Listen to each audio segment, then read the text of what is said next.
Ko'p bemorlarimiz, ya'ni ota-onalar bizga kelib aytishadiki, TMS muolajasini biz olganmiz, lekin bizga hech qanaqa ta'sir qilmadi deb aytishadi. TMS muolajasini olish bu TMS apparatini yoqib, katushkasini boshi xohlagan joyiga qo'yib qo'yish degani emas.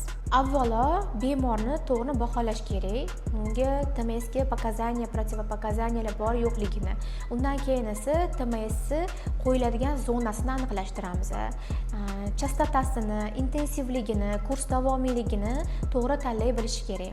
Bu degani sodda qilib aytganimda, masalan, qaysidir kasallik uchun preparatlar tanlaymiz.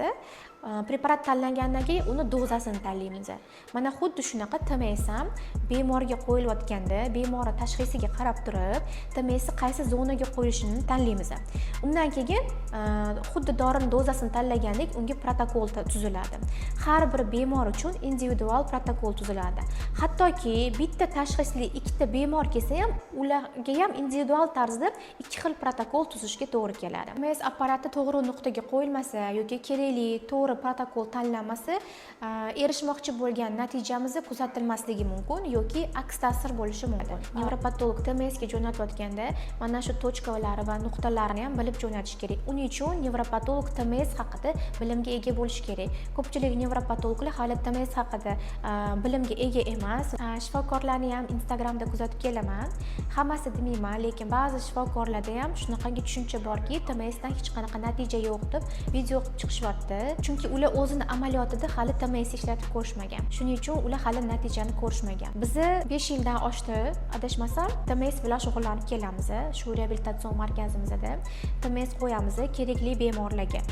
Va natijasini o'zimiz 5 yildan beri amaliyotimizda ko'rib kelyapmiz. Natijasi sekin bo'lgan yoki natija bo'lmayotgan bemorlarimiz har doim bizning oldimizga chiqishadi. Chunki biz TMS qo'yadigan mutaxassislarimizni har doim o'qitib kelamiz. O'zimiz o'qiymiz, xorijdan kelayotgan TMS mutaxassislar bilan har yili o'qishlar bo'ladi. Qoldirmasdan o'qiymiz.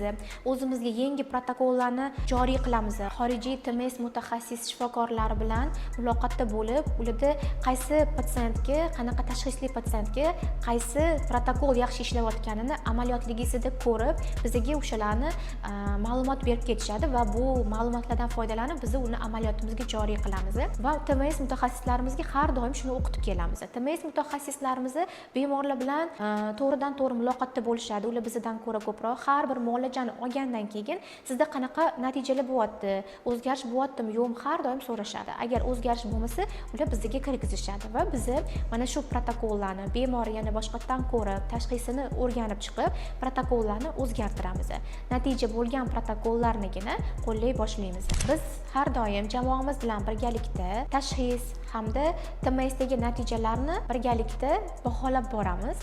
Mana shu tajriba va bilimlarimizni boshqa mutaxassislar bilan bo'lishish maqsadida Neurosel akademiya faoliyatini boshlamoqdamiz. Akademiyamizda TMS bo'yicha nazariy hamda amaliy bilimlar tashkillashtirilmoqda. Biz kurslarimizda faqatgina TMS knopkalarini bosishni emas, TMSga bemorni tayinlash, uning xavfsizligini ta'minlash, katushkasini to'g'ri joyga qo'yish, protokol tuzish kabi barcha kerakli bo'lgan bilimlarni berib o'tamiz. Chunki TMS natijasi faqat apparatga bog'liq emas, uni qo'ygan mutaxassisga bog'liq. Eng muhimi, uni kim, qayerga va qaysi tashxisda qo'llayotganligiga bog'liqdir. Agar siz ham TMS bo'yicha professional darajada amaliy hamda nazariy bilimlarni egallamoqchi bo'lsangiz, izohlarda TMS so'zini yozib qoldiring. Neurosel akademiyasi kurslari haqida batafsil ma'lumotlar berib o'tamiz.